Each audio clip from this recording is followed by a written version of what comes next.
Hey everyone, and welcome back to another episode of The Progressive Bitcoiner. I'm your host, Trey Walsh, and today we have on the show Bradley Rettler. We have back on the show Bradley Rettler, who's been on the show 3 times now over the past couple of years, which is awesome. And it is Resistance Money Week. That's right. Their book, him, Andrew, and Craig, all philosophy professors that many of you will know of, are putting out their book, Resistance Money, and we get into all of that in this conversation. So the book is available for pre-order now, which you can find in the show notes, and it's going to be actually out this Friday, June 14th. So really highly encourage you all to obviously get the book, read it, spread it around.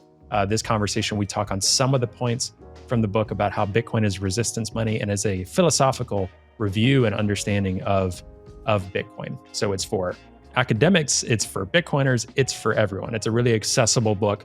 It doesn't skimp on topics either and really gets into it. There's even a chapter that says against Bitcoin. So it even takes a look at different arguments against Bitcoin. And I'm really, really happy and proud that this book is going to be out into the world, and really excited for Bradley and the whole group that have put so much work into this book, and thrilled that Bradley came on the show to talk about these things. So thank you, Bradley, so much for coming on the show. As always, we get into the book, we talk some politics, we talk Trump's campaign, we talk a lot of things that you all won't want to miss in this conversation. So definitely check out the book, like I said, in the show notes, and get your copy today, pre-order, so that you can read it. You know, I think maybe for most of you, it might be delivered early next week, and then you can listen back to this conversation as well and pick out some themes that we were picking up on. So before we get to the conversation, I'll also mention our 2 sponsors. You can reach out to them to get discounts on their awesome products. So SAS Mining, for 100% renewable Bitcoin mining, you can get $50 off the purchase of the Bitcoin miner. Go to the link in our show notes to get access to that discount. And then also Bitbox, it is the best way to safely secure your Bitcoin private keys. You're going to get 5% off their products using the promo code TPB. And you're going to find that at bitbox.swiss/TPB, and use promo code TPB to get your discount. I've been a customer with them for quite some time now and using their products as well as SAS Mining, and just thrilled with our partnership as well. All right, I'll let you guys get to the episode now. Again, don't forget, order Resistance Money. It's a fantastic book, and enjoy this conversation.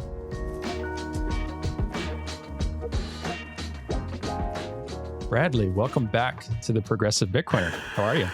Thank you. I'm doing well. Good to be back. Thanks for having me on again. Absolutely. I've been looking forward to this episode for a long time, and this book release for a long time. So we're recording a little bit early. It's actually cool. I mean, for people to know, we're recording while the Oslo Freedom Forum is happening, which is also really cool. That I hope people at this point have checked out some of the videos and things that'll be coming out. But we're here to talk about resistance money and the book. You know, at the time of this recording, it'll be out this week. So people hear it in the intro, they hear it throughout the episode. Please go out and pre-order that. In the show notes, you'll be able to find that link, but we're going to be talking about that. And first of all, I just want to say congrats to you, Andrew and Craig, on this book release, on all of the time and effort that went into this, which I know only a tiny glimpse, but I can't imagine all of that. You know, you all are full-time professors as well. You're traveling the world doing other speaking engagements. So this was a huge project. I think it's a huge win for Bitcoin, for academia, for books that are out there. So I just want to say thank you for writing this, putting the time into it, and putting it out there. I was honored and lucky to get a little advanced look at the book, and I thought it was fantastic, which I knew it would be. But just want to put out there, just thank you for writing this book. I'm sure you must be thrilled at this point. Well, you're welcome. But yes, we are. It's took many, many, many years and many rounds of trying to get a book contract and revisions and things like that. So it's going to be kind of a relief we've been talking about it and trying to hype it up for so long that it almost feels surreal that it's actually going to be out within a very short amount of time. Yeah, and I think people are going to love it. It is, gosh, I don't know how to describe it other than I think if people know you all well, it feels like a book from you all. It feels like a book from philosophers. It asks the hard and tricky questions, but it does it concisely. Like the book is, I can check again, what, maybe like 220 pages. It's not a very lengthy text or anything like that. It does a great job of asking tough questions, of getting into tough questions with Bitcoin. You've got a whole section on against Bitcoin, which I think is really cool. A whole chapter devoted to arguments and things against Bitcoin. But I guess where I'll start with, the book and thinking through this, you've alluded to it, but for you all, I think the audience would really appreciate understanding, how did you come to the point of wanting to put out a book like this, wanting to make sure that it was also academically rigorous? And this isn't to necessarily put down other texts that are written in Bitcoin, but I think you all wanted to really make sure it's very academically rigorous, something that would kind of stand up if you were presenting it as a dissertation, as a thesis. I can imagine, your philosophy colleagues across the disciplinary fields looking to attack Bitcoin or a book, right? I think you all thought a lot about this. So I'm curious how you got to the point where we're like, we're going to write a book. We're going to do this, and this is how we're going to do it. Yeah, the initial start of just wanting to do sort of philosophical work on Bitcoin was in 2019 when Craig and I were at a conference, and he was already working on metaphysics of Bitcoin. And so we started talking, and we looped Andrew in, and we had a Gmail chat going on. And the first task was to write some articles about it and just see like what was there. And the deeper we got into it, doing research just on Bitcoin and on the history of Bitcoin, and then sort of in economics and the philosophical issues that we thought were relevant to money in general and Bitcoin more specifically, the more we realized how much there was there, way more than we had initially thought. And in fact, that most of it wasn't in metaphysics, even though Craig had this like 40-page metaphysics paper already written about what exactly Bitcoin is. Most of the things that we were coming up with were things in ethics and moral theory about privacy and censorship resistance and inclusion and values and flourishing and that sort of thing. So we wrote the articles kind of as a test to see how we'd work together and how much we could get out of it. And we were supposed to write a 10,000 word article, and it ended up being 40,000 words. So we cut that down to 20,000 and did these companion articles, and they had to be on cryptocurrency rather than Bitcoin. But as we were working on them, I think we pretty quickly realized we should save a lot of these scraps that we're cutting because we have to turn this into a book.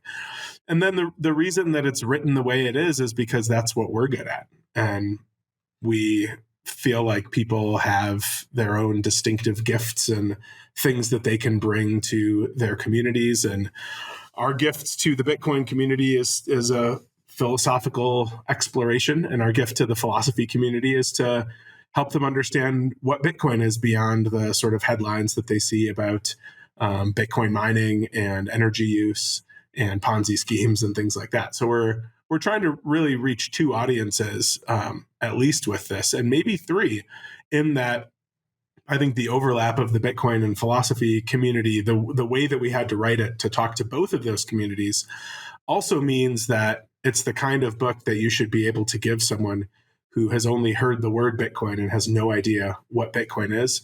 And they can start from ground zero and build an understanding not only of what Bitcoin is, but then how to evaluate whether it's good or not, and then start to do that evaluation themselves. Yeah, I definitely feel the ethics and morality. Obviously, I think the title is brilliant. You all, especially Andrew, have been using resistance money for quite some time. So it's not necessarily new in terms of the writings that you've done and the way that people have talked about it. But in terms of the book and the title, obviously brilliant on that front. But it also is really almost a moral and ethical case for Bitcoin. I think what I found a lot in just kind of reading it, and the common narrative for me, and it's kind of broken into chapters, and you can almost read it as essays. I think Gladstein has kind of done this similarly for different humanitarian cases and human rights cases, which you all interweave some of those into the book as well. I think it's a case of what Bitcoin can do for humans and humanity, and the good that it can do. And I wanted to read the opening couple of sentences from the book, if that's okay. And it's floated around already a little bit, but obviously the opening line: Bitcoin is for criminals. Love it. Love it. Bitcoin is for criminals. It's a tool for terrorists, drug dealers, and hackers, and a plaything for degenerate speculators. Bitcoin is for protesters. It's a tool for Alexei Navalny and other Russian descendants. It's for Roya Mahboob and women under patriarchal rule. It's for underbanked Black Americans, North Korea and Ukrainian refugees, Venezuelan farmers suffering under hyperinflation, and whistleblowers like Julian Assange and Edward Snowden. Bitcoin is resistance money. And also, I'll add, I think this was the end section of the intro. In this book, we explain what Bitcoin is and why we think you'd rather live in a world with it rather than without, which I also thought was brilliant because Bitcoin is an opt-in system. It is a tool that people can use. This is one of my biggest arguments for folks in the US that if you don't want to use it or don't find use in it for your life, fine. But we're talking about, we believe it is better, the world will be better if it exists rather than not. I think that's a very cool framing for Bitcoin, the thing, the tool, the money, the phenomenon. So in terms of that being the first few sentences of the book, how intentional was that? Were you all like, okay, we need to craft this hook in the intro right away? Was it kind of, you had the essays going and then you came back to that? How did that work? Just crafting, all right, we're going to lay out what this book is and what our intention is, which is pretty clear. You're saying it's for criminals and it's for use cases. Also, we think the world would be better with it than without, and we're going to tell you why. Like, how did that framing for the book come about? As you mentioned you had so many essays that you're compiling and so many different thoughts, but that's a pretty great, just from writing and me being an amateur writer, I'm like, damn, that's good. That is a good few sentences right there. Well, thank you. We got together in Wyoming, Andrew, Craig, and I, for 2 weeks in summer of 2022 to get started on drafts of each of the chapters. So each day we would write on a different chapter and try to get 1,000 to 1,500 words done. So I can't remember exactly who wrote that sentence, and I can't remember if it was always first. But I do know that at a certain point we had this decision to make. Some people really liked it. Some of the early readers of the book really liked that sentence first, and some of them really hated it. And some of them just wanted to warn us about the potential consequences. Like, you're going to have this is what someone said, you're going to have Elizabeth Warren bring this book onto the floor of the Senate and say, look, even these 3 pro-Bitcoin professors concede that Bitcoin is for criminals. That's the first sentence of their book. And then someone else said, well, that'd be great if someone's bringing your book onto the floor of the Senate. It's going to be great for sales and for getting the message out. And I think so the reason to do it to put it first is twofold. One is it meets the average reader where they're at, which is they've probably, if they've heard anything at all about Bitcoin, they've probably heard something about criminal usage. And so they know right off the bat that we are not shying away from talking about the trade-offs, the negative aspects, the ways Bitcoin can be used to harm people. And then the second reason is, for shock value. The third reason is that it pairs nicely with the last sentence. So we had Bitcoin is for criminals as the first sentence for over a year now. But the last sentence we just sort of decided should be the last sentence within the last few months. And we were rewriting the final chapter. How do we like bring this all together and get people to see it? And we decided we really need to end with stories because the most important thing in the book is viewing Bitcoin through this kind of neutral, global, unbiased lens by thinking that you could be anyone in the world. And how does anyone else in the world interact with Bitcoin? We need to tell some stories about how people do that. And so we end with 3 stories. We revisit Alexei Navalny, we revisit Roya Mahboob, and then we revisit a Ukrainian person who we don't name to talk about how they're using Bitcoin. And then the final sentence is Bitcoin is for anyone. And from that, it follows that Bitcoin is for criminals. So we start with Bitcoin is for criminals, and then you see that that's because Bitcoin is for anyone. And there's no way of making something that's for anyone that rules out criminals. And so if you want it to be a tool for protesters and dissidents, it has to also be able to be a tool for criminals. That's just kind of the nature of this kind of freedom technology, is that there's no way to help the people you need to help without also allowing these kind of negative uses. But we think the goods far outweigh the negatives. Yeah, and I appreciate that honest approach. I think there are many people that care about something, anything, and it just happens to be Bitcoin in this case, that might feel like we need to not be as out front about that. Need to only talk about these good things, shy away from the possible negative use cases, and then but being out front about this is a global neutral technology. This is, you make very many similarities and talk about the digital cash aspect that Satoshi envisioned, and that we think I think Bitcoin's main use case is a medium of exchange, and should be. And how do we preserve that? How do we preserve privacy? All these things. Criminals can use cash, so why also wouldn't they use Bitcoin? We're not saying, I don't want to speak for you, but it wouldn't be like saying, we really hope these criminals, these Russian oligarchs, whatever, use Bitcoin. We really, really want them to use Bitcoin. We want North Korea to use Bitcoin. We really want, no, that we're acknowledging that for anyone to use it, also people that would be labeled criminals by Russia, by North Korea, descendants that we would support, we progressives, we Americans, whoever in the West, human rights activists, they're going to be labeled criminals. So Bitcoin is for them, and they're criminals in their context, right? And Bitcoin will be for criminals that you think are criminals in whatever context. It has to be open. It has to be permissionless. I love that you all were honest about that, because I think we need better critiques of Bitcoin, right? And I'm hoping that we get to the stage where we can then talk about critiques of Bitcoin. But first, we got to get through the misinformation, which, this book does a lot of that as well, it was just really cool to see.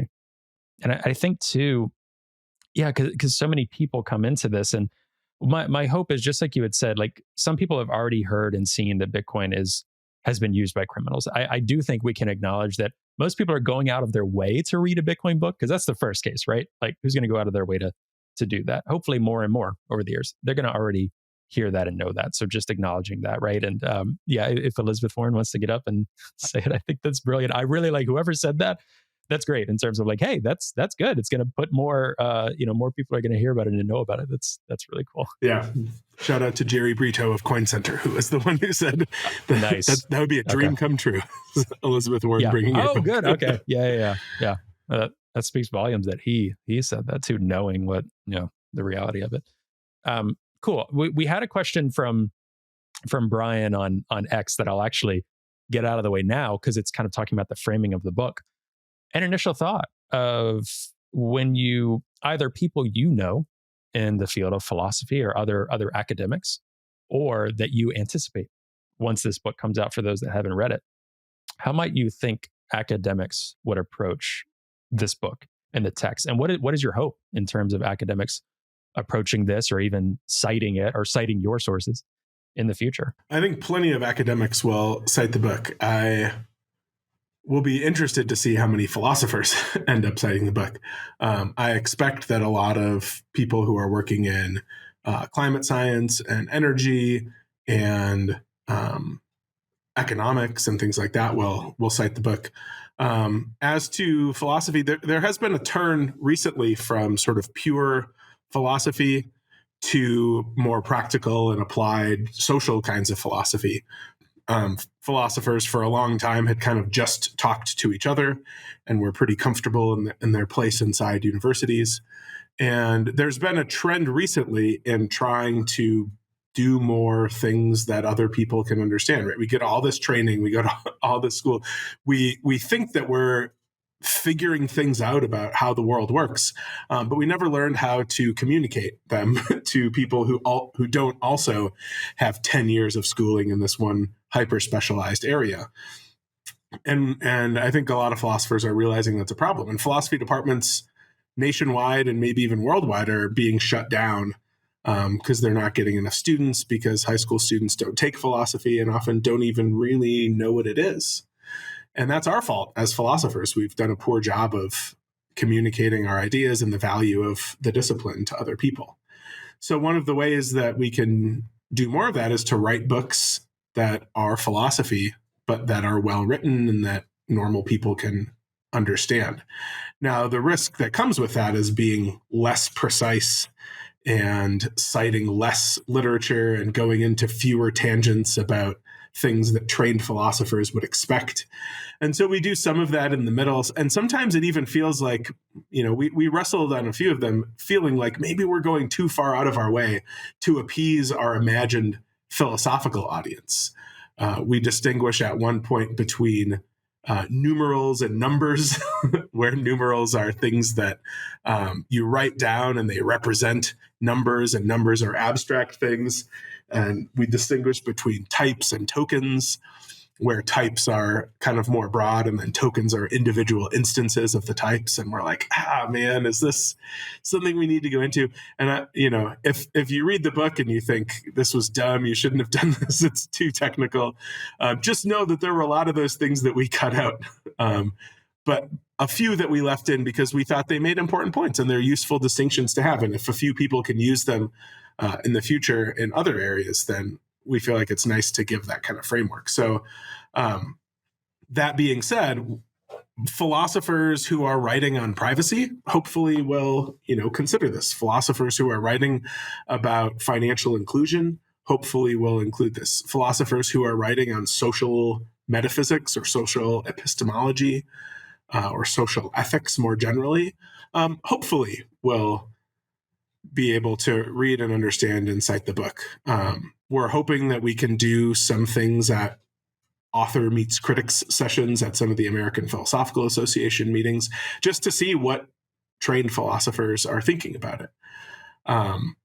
There are maybe 6 who have written philosophical articles on Bitcoin. Andrew and Craig and I being 3 of those 6. So half of the 6 are authors of this book. And then the other half, Martin Glaser, Asya Pasinski, and Martin Littman.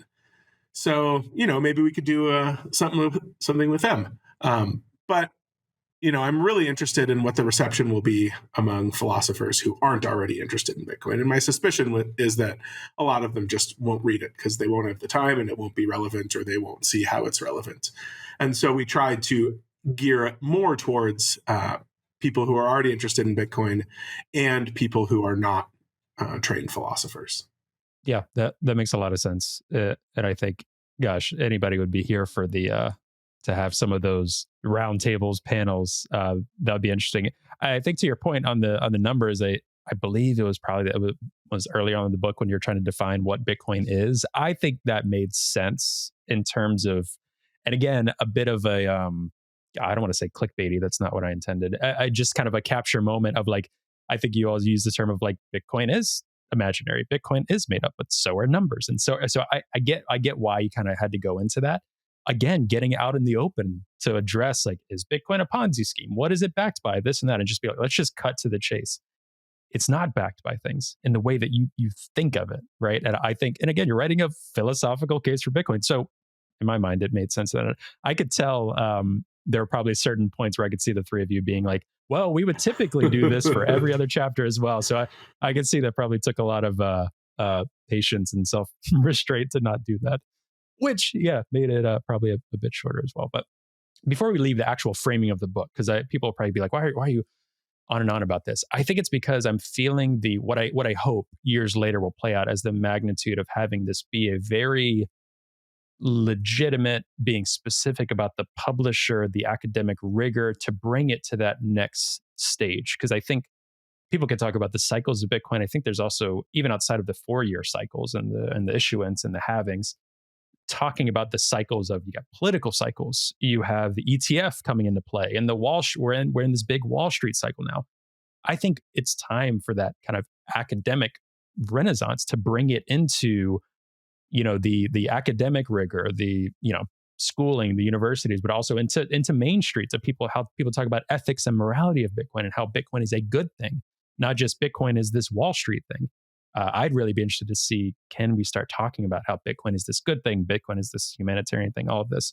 What was the process like, or I guess what is the magnitude? Because I'm not very well versed in this in terms of publishing, like who you all used as a publisher, how you actually got the book printed. It wasn't a self-print. It wasn't through Bitcoin Magazine. And again, this is no disrespect to Bitcoin Magazine or self-printing, just saying you were very intentional about having it be these academic, big publishers and things like that. What was that like, and how intentional was that publisher process? Because I don't know myself. Yeah, it was very intentional. We, in fact, wrote the proposal for the book and shopped it around before writing the book. Standardly, if it's your first academic book, you usually have to write a whole manuscript and then start trying to get it published. But we were worried that it wouldn't get published if we spent all that time doing it. And we wanted to write something academic rather than self-published for a couple of reasons. One is just perceived legitimacy of coming from an academic publisher. If you have two books with exactly the same content, but one of them has this imprint of a well-known academic press or even non-academic press, that lends it more legitimacy in the eyes of people who read newspapers and people who, have respect for traditional institutions. And so even if the content is exactly the same and the people are exactly the same, there's this added bit. And then also, and here's a really important one, is we wanted it to show up in libraries. And libraries tend not to buy self-published books off of Amazon to stock in libraries, especially university libraries, but public libraries as well. So as soon as it's published, I'm going to bring a copy into my local library and see what the process is of trying to get it in there. Can I just give them one, or do they have to buy it? And hopefully get some lessons for how to do that in other places. But just a traditional publisher can open a lot of these doors that self-publishing can't. So self-publishing makes a lot of sense for people who have a built-in audience already that are eager for the book and can use that audience itself and their own platforms to market the book. And so by no means is it the right way to go for everyone to try to get a traditional publisher, especially an academic publisher. But we felt like for our project, we have relatively small Twitter audiences, so it's not like we're going to sell a ton of it by ourselves. And then what can we do for Bitcoin? We have connections to this academic world, and so it's important, we thought, to bring Bitcoin more into that. You see that most of the academic work on Bitcoin that's published in the top journals like Nature and Climate Change, Science, things like that, are negative. And the pro-Bitcoin articles that tend to get put out tend to be in really low-ranked, even some predatory journals that charge you a lot of money to publish in them. And so we thought we could stake out a place for pro-Bitcoin work in a top 5 philosophy publisher, and that might make it easier for other positive pro-Bitcoin academic work to get published as well. We're working on a few things that I can't announce yet to try to take the next step in Bitcoin's academic footprint. We think that a lot of the mainstream news coverage of Bitcoin is influenced by what they see in the headlines, or at least the titles of the papers that are published in academic journals. And a lot of what reporters' methods are for disseminating information is to read these academic works and then translate them to the public. And so what we need to do is have top-tier academic work being done on Bitcoin. We also have to be open to, like we talked about earlier, telling the truth. So if there are certain aspects of Bitcoin that are not good, if it turns out that Bitcoin has a certain amount of pollution that it produces, we can't hide those facts. So part of academic work is following the arguments where they go and stating what the conclusions are, even when they're not what you had hoped they would be. But, from all the research we've done so far, we think that Bitcoin is overall good for the world. We think it has some negative trade-offs, but they're outweighed by the positives. And so that's what we do in the book, and hopefully other people who are more trained in some of these other areas.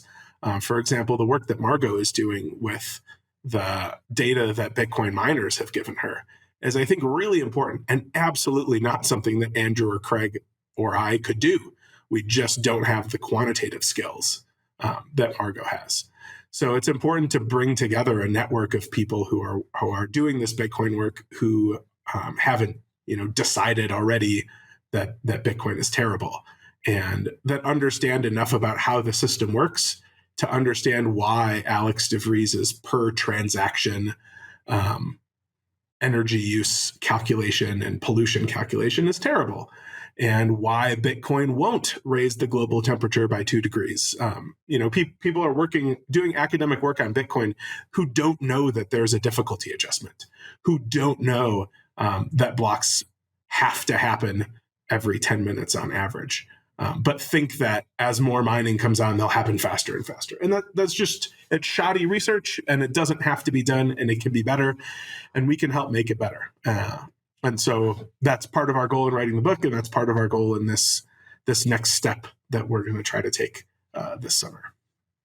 Hi, everyone. Hope you're enjoying the episode. Today's episode is brought to you by Bitbox. Now, Bitbox is a hardware wallet that's open source, incredibly secure and easy to use, and it's what I'm using to safely secure my Bitcoin in cold storage. Now, I know self-custodying Bitcoin can really be intimidating, but Bitbox is designed for ease of use without compromising on security. It's USB-C compatible and allows you to easily back up and restore your private keys with a micro SD card, which is really cool. Now, you can purchase the Bitbox using the promo code TPB at the link found in the show notes for 5% off your purchase. And I really want to thank Bitbox for their support of the podcast. All right, I'll let you get back to the episode now.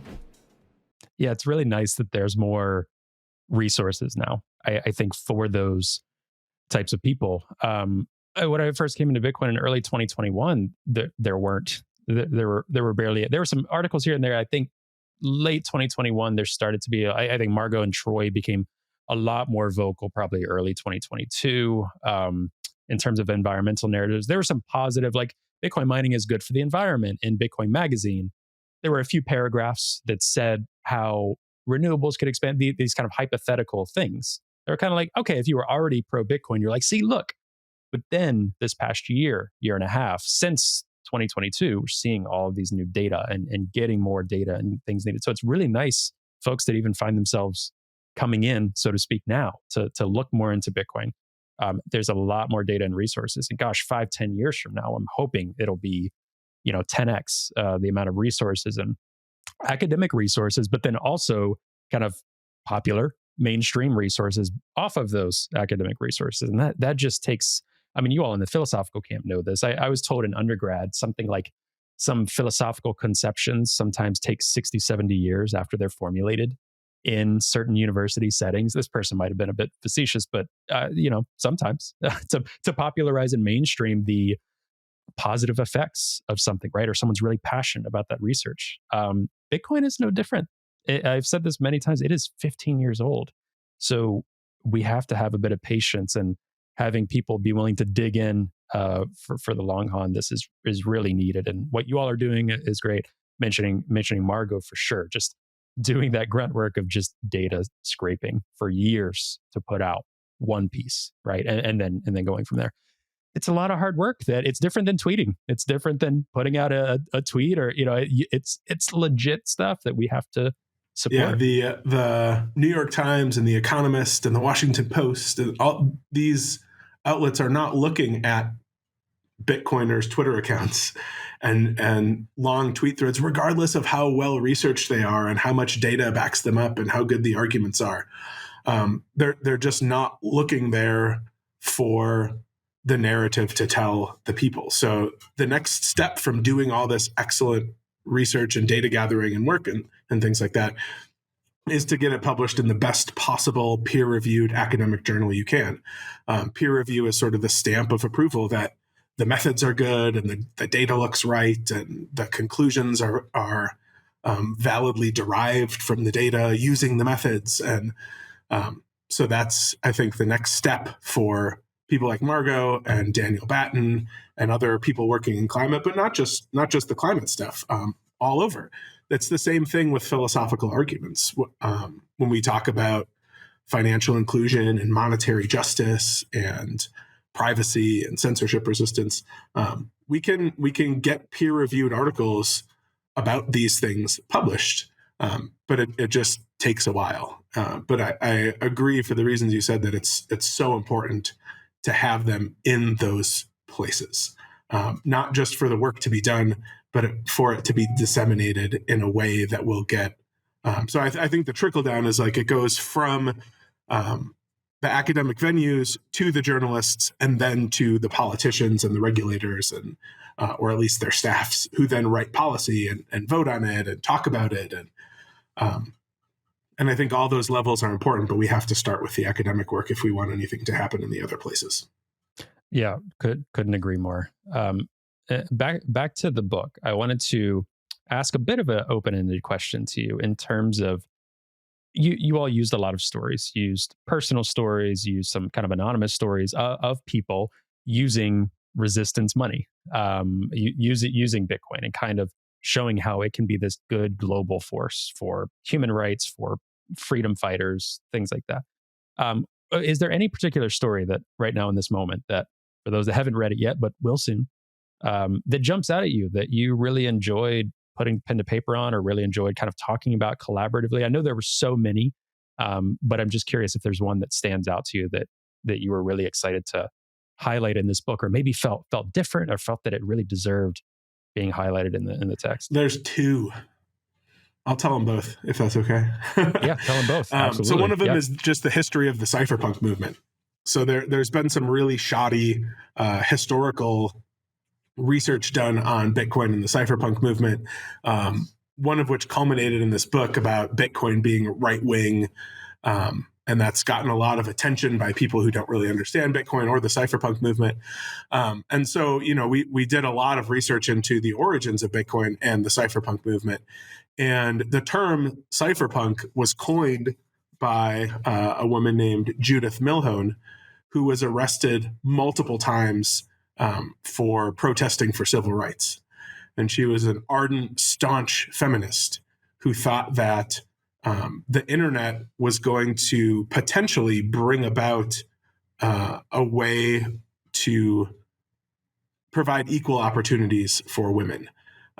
That she said women aren't as strong as men. They don't have the physical muscles that men do, but they're as smart or smarter than men. And so what girls need is modems. So she would often say, girls need modems.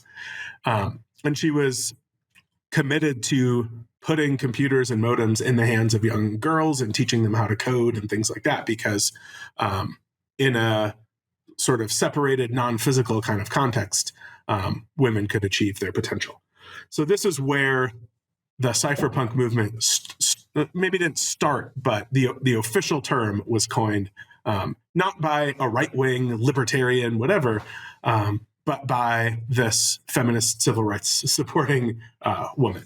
So I think that's really important for understanding the context that Bitcoin entered into. And cypherpunks are not united by political ideology beyond this idea that the internet was a threat to privacy, and privacy is really important, especially for marginalized communities, I would add. And so it was a lot of people who were worried about the threats to privacy that banded together to try to create these privacy ensuring features. So that's one of the stories we tell very early on in the book that I think is very important. And then the other one was kind of one of the stories that brought all three of us into Bitcoin. And that was the story of Roya Mahboob, who's talked at a bunch of Bitcoin policy summits and been on various different podcasts. But she ran a tech company in Afghanistan and found out, or maybe knew all along, that as she was paying her workers, who were, I think, exclusively women, but I'm not sure. At least the women that worked for her that she was paying, when they would go home, their husbands would say, "How much did you make today? Give it to me." And they would take control of every single little bit of money that their wives would come home with. And so Roya started doing some research on how she might be able to pay them in ways that would allow them to keep their money. And this became more important as she found out stories of abuse from the women who were working for her that would like to leave their husbands, but didn't have the money to do so. And so she started paying them a portion of their wages in Bitcoin so that they could save money outside of the control of their abusive husbands. And some of them ended up saving enough to leave and make a better life for themselves. And that's the sort of thing that Bitcoin can do. And it doesn't have to be in Afghanistan. It can be anywhere where people aren't allowed to save for themselves and are being controlled by their partners. So that was a story that motivated us, Andrew and Craig and I, early on in our Bitcoin journey. I think we all discovered it independently. One of the earliest stories, I think, that was told about Bitcoin and got kind of a lot of mainstream media attention. But I really like it. It says a lot about Roya, I think, and it also says a lot about the power of Bitcoin to lift up people who are being oppressed. Yeah, completely. That was one of the earliest stories I heard as well, coming in terms of these use cases that really kind of hooked me to be not only, have some or think about, I got some student loan debt and this and that, but be like, oh wow, I want to do something in this. This is very cool. This is very cool and aligns with my values and aligns with my hope that we can empower more people around the world. And so, yeah, this is what you guys use a lot of stories, but one quote that I actually jotted down as well in terms of the cypherpunk is right leaning, or a lot of other things that you and I could talk about forever with, and maybe I'll ask a couple of pointed questions around the hijacking of terms like freedom or privacy or freedom fighters, all of these things that I get really personally frustrated that folks, progressives or the left, will hear something like that and be triggered if I say it or say like, oh, that's a right wing term or this and that. Like it's no, let's take it out of that context. But one quote from the book was saying, Bitcoin is neither anarchic nor conservative nor libertarian. By design, Bitcoin is anti-authoritarian. It would be true even if, contrary to the fact, all the cypherpunks were on the hard political right. And I think that's one point to make, because a lot of people, whether it's in the community, whether it's outside of Bitcoin, yes, Bitcoin is open source software. It is this ledger. There are a million different ways you could describe it depending on your focus and use case of Bitcoin. It's open source software. So there's a lot of different things and arguments to be had, which are very interesting. But I think one, in terms of the philosophical underpinning or the community or what we might align ourselves with, again, my opinion here, I would say that whether you're on the political left or the political right, Bitcoin is empowering it, and it is anti-authoritarian.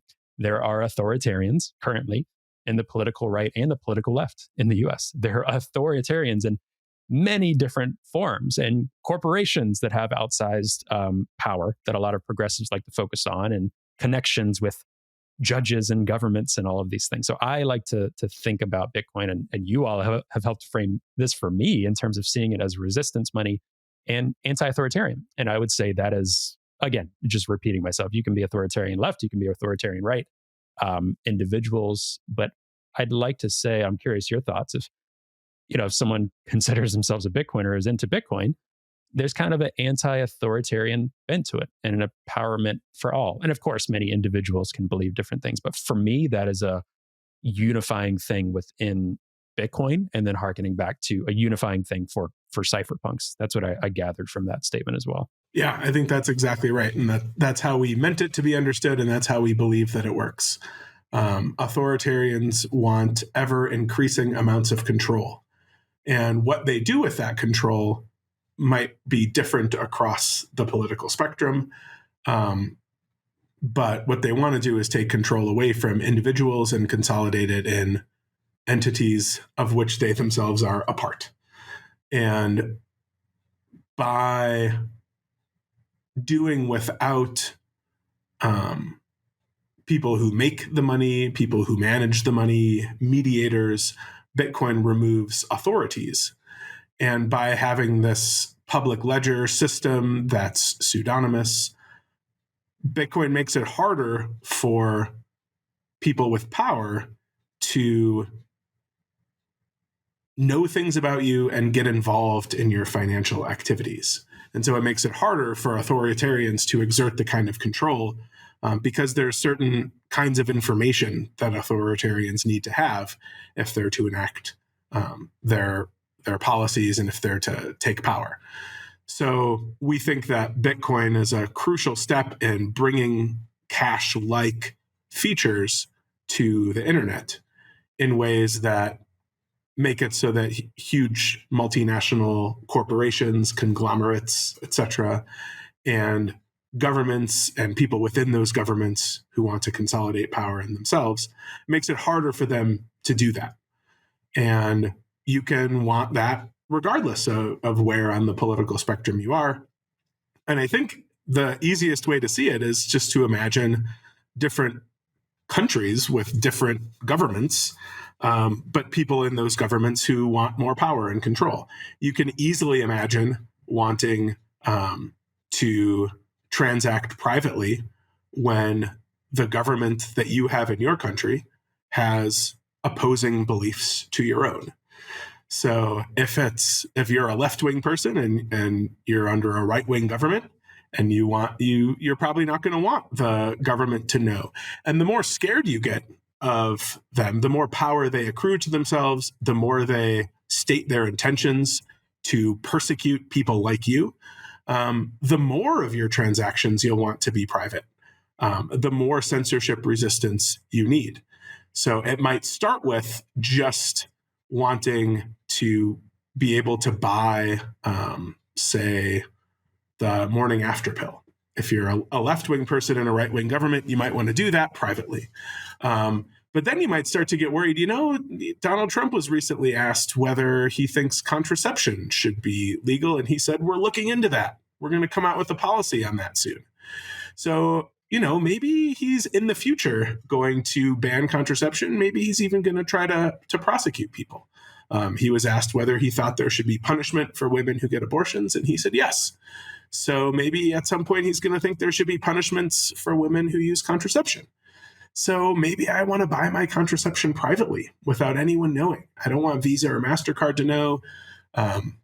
So I got to either use cash, or if I want to do it over the internet, I've got to use something that's a little more anonymous. And then you might think, he's also chanted or enjoyed chants of lock her up about Hillary Clinton. Maybe I don't want him to know my political contributions.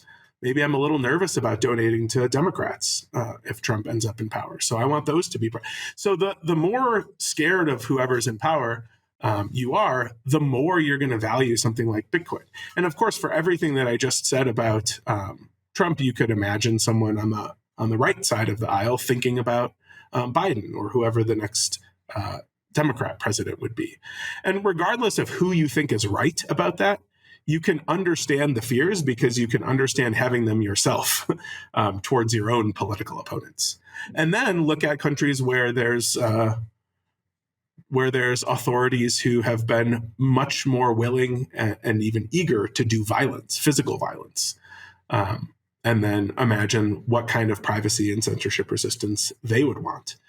And I think you can pretty easily see that regardless of what policies the people support, it's the method of enacting those policies and punishing the people who disagree with them that prompts the need for this kind of money. Yeah, and those are stories and examples.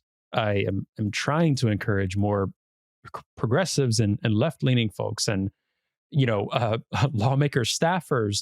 Again, I've said it on this pod a million times. We're not here to specifically endorse an individual political candidate, but one of the ideas is that there are certain laws and legislations and freedoms we'd like to continue enshrining in the U.S. and not see people infringe on, right? And that's not those individuals ebb and flow, right? Both parties can institute certain things, but I've been talking to more, luckily, just through this gig and this microphone and off mic, talking with more human rights activists around the world. And one of the questions I've been asking a lot recently is, what would you do without Bitcoin at this point?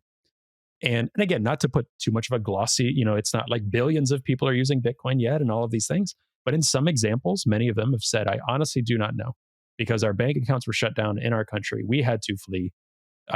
We maybe consider using cash and luggage, smuggling cash and dollars. It used to be the way these people do that, or physical property, selling houses, trying to smuggle gold. These are the ways that human rights activists used to flee countries, but most often they'd flee and just have nothing, no resources. Their nonprofit or their entity would just shut down, and they'd maybe try to restart again under a different, but they can't take anything with them. Bitcoin has completely revolutionized and changed that. So yeah, it is a reality that's one example I would think of the world as a much better place with something like Bitcoin being able to be used. And the one thing that really frustrates me is I'll speak to kind of progressives in the left here and Democrats in office that are against things like privacy preserving enhancements for Bitcoin. Because let's say those examples that you gave about contraception, about abortions. I mean, we're seeing that now. So many cases of women trying to flee Texas to get abortions after a certain time, even if it's a risk to their own lives, doing so, and they can face imprisonment or fines. Absolutely insane that I'm saying this in the United States of America in 2024. Those are examples where different entities could be labeled as dangerous entities. I've said it before, Planned Parenthood could be labeled a terrorist organization in 2026. Should we encourage ways? The UN might encourage ways, hey, send Bitcoin to Planned Parenthood and use this type of privacy preserving coin join to make sure that they can continue operating for things. And that level of civil disobedience, that's something that progressives would probably be like, yeah, we'd want to support. We'd really want to fight for this. And I hope to God we'd never get to that point. But that's something where Bitcoin can be used. And I'm very frustrated with the Democratic lawmakers that say they want to enshrine protections for abortion and all these things. What if they don't? What if that doesn't happen in law? Or what if states still break that federal law or whatever? Typically, their argument has been, well, the Republicans did it. That wasn't us. We tried. Guys, we tried. So blame the Republicans. Don't vote for them next time. That's usually the party line. Or the same thing, if you're a Republican and Democrat, they'll say, well, the Democrats are in power, so don't blame us. We get the opportunity to say, we can take this with Bitcoin and we can use this regardless of what you all are still figuring out on Capitol Hill. So I am hoping we get more to a point where we're able to comfortably talk about Bitcoin and use it, and that progressives who care about those types of issues that we just mentioned will see the opportunity, or at least think of the dire consequences if something like Bitcoin doesn't freely exist as a medium of exchange for citizens in the US. And that's just the US, as you mentioned. Yeah, I'd make 2 points on that. One is it doesn't have to be, as you said, an either or. It can be a both and. Let's work for the policies that we believe in. And then also a backup plan in case it ends up not working. Exactly. And then the other thing I note is that you rarely see, at least I haven't, and maybe I'm wrong about this, but I have not seen any Black Congress people or senators or talk about Bitcoin in the way that I've seen quite wealthy white Congress people and representatives and senators talk about Bitcoin. And my suspicion is that it's because of two things. One is that within Black culture, there's an understanding of just how little the political apparatus has served them in the past, and how even groundbreaking legislation that was incredibly hard to pass, like the Civil Rights Act, hasn't solved the problems that it set out to solve. And so they've always needed other solutions. And then the other is that maybe that's two parts. So one is the things have not ended or solved the problems that they're supposed to legislatively. And so two, they're far more comfortable calling for and developing and using these kinds of backup plans. And I think they recognize that Bitcoin can be this kind of backup plan for when legislation fails to do what it's promised to do. Yeah, on that point, it's been an interesting thought experiment I've been having. I'll talk to Jason Meyer about this soon. I probably mentioned it with Ovik as well, but it's coming up more and more in my mind of just the nature and relationship of Bitcoin, freedom fighting, human rights, a lot of stuff that you and I will talk about and be the reason that we're in this work and doing this, and the relationship to a government or a leader who professes love and admiration for crypto, for Bitcoin, for Bitcoiners, for Bitcoin rights. And how for myself, as someone who is always a bit skeptical, I was kind of taught and trained by some Brandeis late 60s Vietnam protesters, brilliant sociology professors I had. So there's always just a bit of like, oh, the leader or this government official, regardless of party, guys, right? Like if Joe Biden was saying this or Trump is saying this now, it always makes me feel a little weird because we're like, this is resistance money. This is money for the people. This is the people's movement. And again, I will say that policies and laws enshrining rights are different than a leader professing admiration for something. I view those things differently. But how do you look at government officials? And again, it doesn't have to be individuals, but we obviously see this with Nayib Bukele in El Salvador. Very different situations to Trump saying it in the US or other leaders around the world. It can be someone that you politically align with, someone that you don't. How do you feel about this as we're entering into this era where more political leaders are using it on campaign speeches, but a government official talking about Bitcoin? Some people will say, well, Bitcoin's going to eat and consume the world, and that is a good thing. We will be a leader on XYZ. We will be a leader on Bitcoin. And then there's me still just wrestling with, like, do I want a government that is a bit more adversarial to Bitcoin? Because at least we're keeping it as the people's money. That's what I'm wrestling with quite a bit. But I don't want to say that, and then that's still like a net negative for people being able to easily develop on Bitcoin. I don't want developers going to prison. Use Bitcoin in private ways or self-custody, all of these things. I'd love to hear your thoughts on it. I've been thinking about it a lot these past couple of months. There are so many aspects to that question. So on the one way to think about it is the way that Alex Gladstein has talked about it, where Bitcoin, he says, is a Trojan horse for freedom. So people in power look to Bitcoin, they see massive gains, they see number go up, and they think, I can make money with this. And so they accept it, embrace it, support it, etc. And maybe number does go up, maybe they do make more money, but also they've then brought into their country or their sphere of influence resistance money. And that's great for the people who need to use it to resist. So that's one way of thinking about the good of politicians embracing Bitcoin. I guess the way I sort of think about it is that I judge the embrace of Bitcoin in light of other things that I know about the person. So I'm trying to discern their motives. Are they, in general, a freedom-loving person? Are they for Bitcoin because they recognize that Bitcoin is resistance money and they care about people and they want people to have this method of resistance? Do they care about Bitcoin because or are they pro Bitcoin because they care about their constituents and they want their constituents to be able to invest in this thing as a way of, hedging against inflation, but not needing to have a account with a brokerage or be an accredited investor or something like that? That's sort of where I think that my Senator Cynthia Lummis is.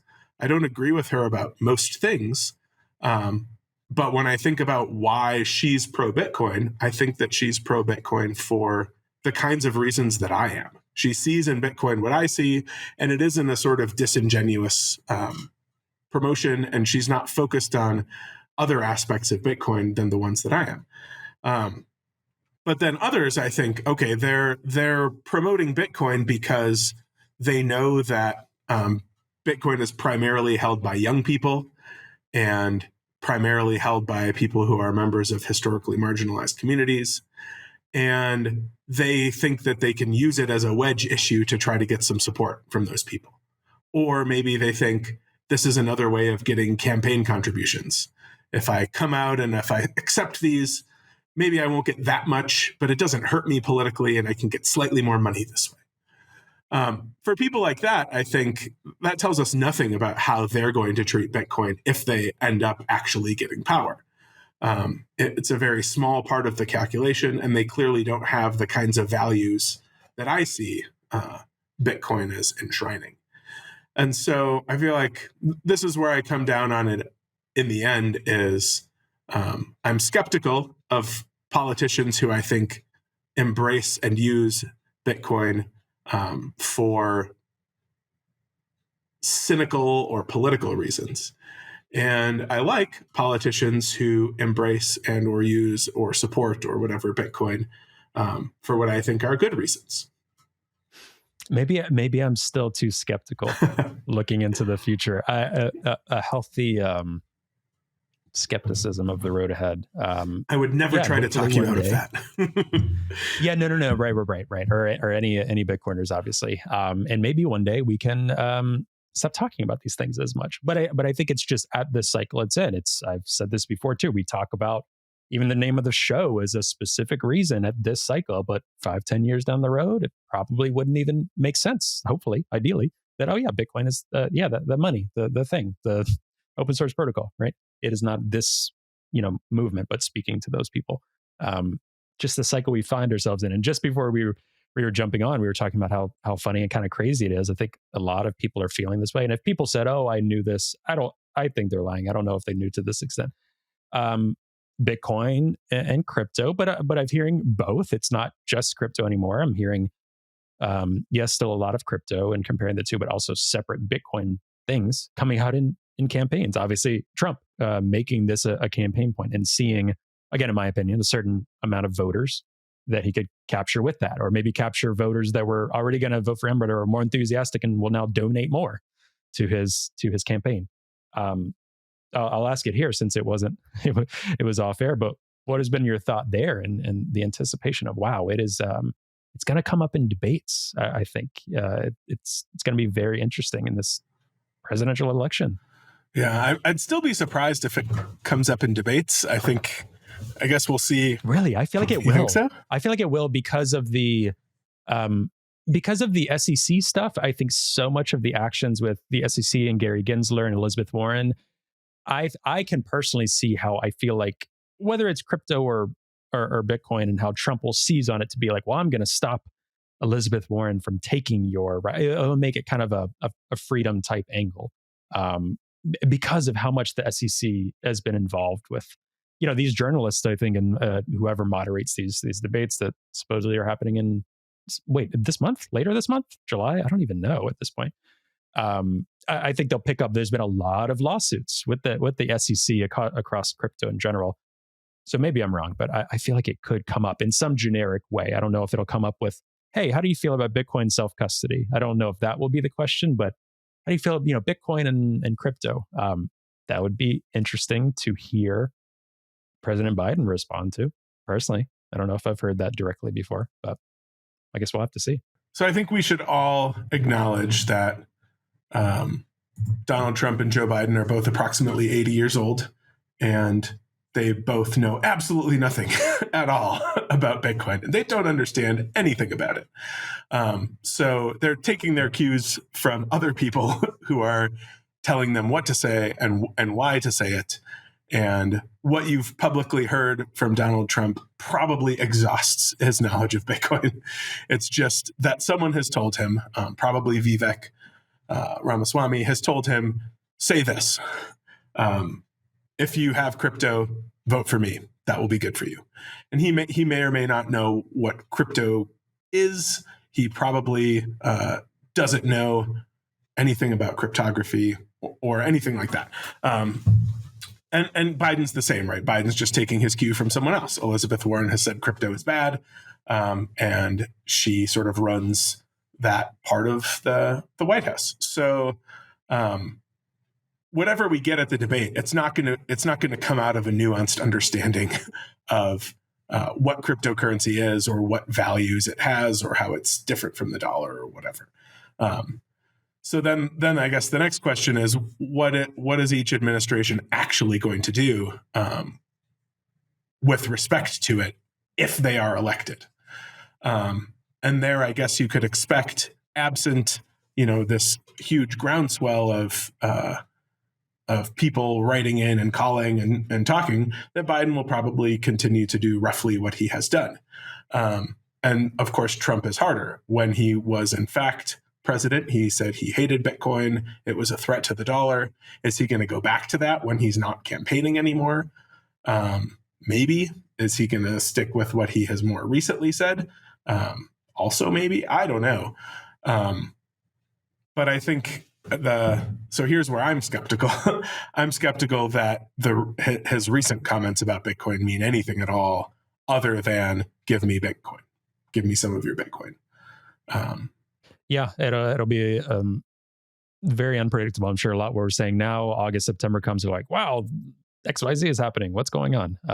So it'll be a lot to keep up with. But the reason I asked too is it is on a lot of folks' minds. I think myself with this platform talking more on the podcast, one thing I'd like to put out to typical Democrat and progressive voters more and more is that not necessarily for the politicians, but for the people who then speak to the politicians or say, hey, politician XYZ, I've actually been looking into Bitcoin and I see how it can be really good for like marginalized communities and really, you don't have to be this like wealthy billionaire to access it. It's really good in terms of you guys talk a lot in the book about limits and access on banking in general and great resources. And, people that have been in Bitcoin for a while understand the arguments around banking the unbanked, but you all put some great statistics in there.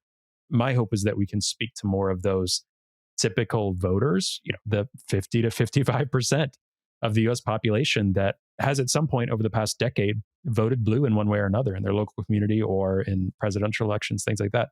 Speak to them to articulate that, hey, these things can be good for your communities. This form of resistance money in this way is really good. And I wanted to make sure to ask you this one question as well, because I think it's really important to the type of Bitcoin use UI and so many others would want to see is the concept of privacy. And my fear that progressives used to be really on the same page about privacy around the Patriot Act and really resistant to that as a Republican administration was putting forth crazy surveillance things that we still see to this day. But today, a lot of them are kind of net neutral or sometimes imposing restrictions or overreach on privacy, especially with financial transactions. So what is a way to articulate to folks on the political left that our audience members or people that are stumbling in that, when we hear about privacy on Bitcoin or wanting private payments, this isn't necessarily for criminal acts or because privacy is bad, because I think progressives focus a lot on corporations and corporate power, which is definitely real and good, and we should be skeptical of this. So privacy, not only from corporations, but also of governments for all the reasons that you mentioned earlier. So what is a way to talk to progressive voters about this as they look to some of the admin or Elizabeth Warren wanting to take away that ability for us to transact privately, or some people saying that coin joins and other services that would make Bitcoin more private? How can we talk to folks about that? Because I think that's one thing I want to try to have us do more and more is talking to these folks about how important privacy is, and that it's not just this, oh, you need privacy because you're going to do something bad, or it's not this right-wing talking point. I think that's one thing that I feel is getting captured, and I'm like, no, it really shouldn't. I agree that it shouldn't. I think there are a few ways to talk about it. One is historical.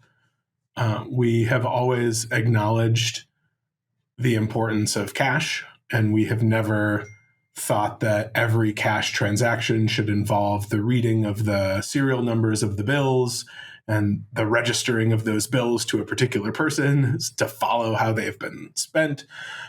We've always acknowledged that people should be able to freely transact with each other. And we've always known that that carried a risk, and that plenty of people would use that to do things that are illegal, but it's been worth that trade-off.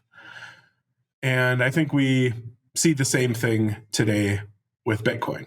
We see that people can use it to violate the laws, but in the end, it still ends up being worth that trade-off. And I think the reason it's worth the trade-off is because we acknowledge that there are aspects of our lives that should be our own to selectively disclose to people we want. So even while some people are against financial privacy, they're still in favor of medical privacy. And you see how they react to laws that are being passed that parents need to be informed about their children's, say, gender expression at school. You see progressives saying teachers should not have to inform parents if children are expressing different gender identities at school than they are at home. You see progressives who are saying that abortion providers should not have to notify parents when children above a certain age come in seeking medical care. So progressives understand the importance of medical privacy. And I think you could say the same thing, not just for medical privacy, but other kinds of non-financial privacy. We understand the importance of allowing people to either out of fear or self-preservation or just their own desires to not have to reveal everything to everyone. And money comes into play in a lot of these things, right? You might want to buy certain kinds of clothes or buy certain kinds of medical drugs or whatever. And so your purchase should have the same amount of privacy as the thing that you're purchasing when you're using it should have. That's a really long and terrible sentence, but I think you get the basic idea, which is how can we say this kind of privacy is so important? However, this other kind of privacy, which the first one requires, is not important. So I think progressives need to understand how these different kinds of privacy go together and realize that they actually do think privacy is really important. And I think you see a back and forth, right? Progressives were for privacy and against the Patriot Act when Republicans were in power. And progressives in states where Republicans are in power understand this importance, but they don't think that it's as important at the federal level, and that's because they're not scared of who's in power there. What they forget is just how recently someone else was in power, and just how soon someone else might be in power again. And it would behoove us to have systems and laws and rules in place that guard against all eventualities. A system that works only when the people that you trust are in power is not a very good system. And this is one of the reasons that Bitcoin is designed the way it is, to not have rulers. It could have been that Satoshi had complete power over the Bitcoin algorithm, and maybe Satoshi even said, here's going to be the Bitcoin schedule for as long as I'm in power. And then you should just trust whoever I give power to. But Bitcoin doesn't work that way. It has rules instead. And those rules don't change when Satoshi leaves and someone else takes over and the Bitcoin core developers rotate through, and the rules stay the same. And so you trust the rules rather than trusting the rulers. And we should be at a point where we recognize the importance of that because of how the rulers have abused their authority in the past. Yeah, I'm a firm believer that my hope, my most optimistic take is that for progressives, it's just a matter of education. It's a matter of, unfortunately, and sometimes seeing these things taken for granted and coming to the realization it's not that Bitcoin is incompatible with XYZ worldview. It is people have to see and understand it for themselves sometimes to realize how great of a tool this is for anyone, regardless. And I think what it'll do, it's not even just about Bitcoin, it's about preserving privacy and rights for everyone across so many fields. It's just that Bitcoin is kind of this test subject. Because for me, I'm like, okay, if they're coming after self-custody of Bitcoin in XYZ way, this is a different constitutional focus and it would affect a lot of other things, right? So I think Bitcoin is this test subject right now that I'm a firm believer, just putting out more resources and materials and having people see how Bitcoin is resistance money in those moments. And yes, also, you can have it in your ETF. All of these other great things, if they want to focus on that, it is a real reason to be optimistic. But Bradley, I think that is like your last statement was a great one to end on. But I want to make sure, if there's anything else you wanted to say about the book, what people can expect from it, who should read the book, obviously everyone, but what can people expect outside of the little bit of snippets we gave in this conversation, what to expect in the book? The book starts by giving a history of Bitcoin coming out of the Cypherpunk movement, then explaining what it is, comparing and contrasting it with the dollar and other cryptocurrencies. That's like the first 3 chapters. And then we introduce this thought experiment. How do we get around our own personal situations and our own personal biases to evaluate Bitcoin globally in an unbiased kind of neutral way? So that's the goal of chapter 4, is to introduce this framework for doing that. And then we look at privacy, censorship resistance, financial inclusion, and energy use and security. And evaluate Bitcoin from within the framework that we introduce on each of these dimensions, and end up concluding that, people who will read it may come to different conclusions. Really, what we want to offer is the framework, and then some of the data about how those things show up in Bitcoin: privacy, censorship, resistance, and financial inclusion. But from our perspective, it turns out that it's good for Bitcoin to exist. If you didn't know who you'd be in the world, you'd want to live in a Bitcoin world. And then the longest chapter, as you mentioned at the very beginning, is the Against Bitcoin chapter. So there's lots of objections to Bitcoin that aren't covered in the privacy and censorship, resistance, and inclusion and energy chapters. And so we take those on. So even if you just read chapter 11 to understand what the best objections to Bitcoin are and what we think about them, which ones succeed and which ones don't, I think that chapter almost stands on its own. And then, we put it all together in the end to come to an overall evaluation of Bitcoin. So that's kind of how the book is laid out, and it's designed for people who know everything about Bitcoin, but not much about philosophy. It's designed for people who know everything about philosophy, but not much about Bitcoin. And it's designed for people who know almost nothing about either of those things. So hopefully you get it and you read it and you think, oh yeah, I could give that to my neighbor or my parent or my child or someone who doesn't know anything about Bitcoin. And they'll see what I find interesting about it. And they may come to different conclusions than you do or than we do as the authors. But they'll still have learned something about how to think about Bitcoin.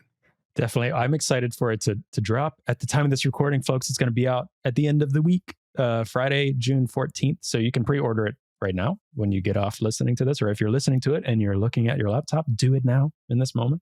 You'll find it on Amazon.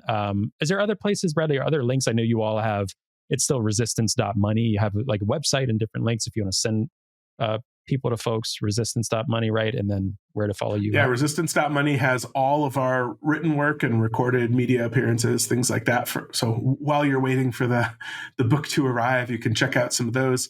Bookshop.org has a list of the independent bookstores in your area that will be carrying the book, so you could buy it from there if you're against the monolith that is Amazon. And you can find us all on Twitter. I'm at RettlerB. Craig is at Craig Warmke, and Andrew is at Resistance Money. Cool. Well, thank you so much for this conversation. I know people are going to love the book. Excited to see the feedback and hear that as well. And good luck with what I hope is a lot of people asking you questions and reaching out. And I know you're kind of exhausted from doing this whole project, but I think your time of exhaustion might not be up yet because you all probably start getting busy. Fingers crossed. Talking about the book. Yeah. Thank you so much, as always. Third time on the podcast, I think. Yeah, first one was with Mark a couple of years ago, and last year and this year. So we'll have to keep it going. All right. Thanks, Trey.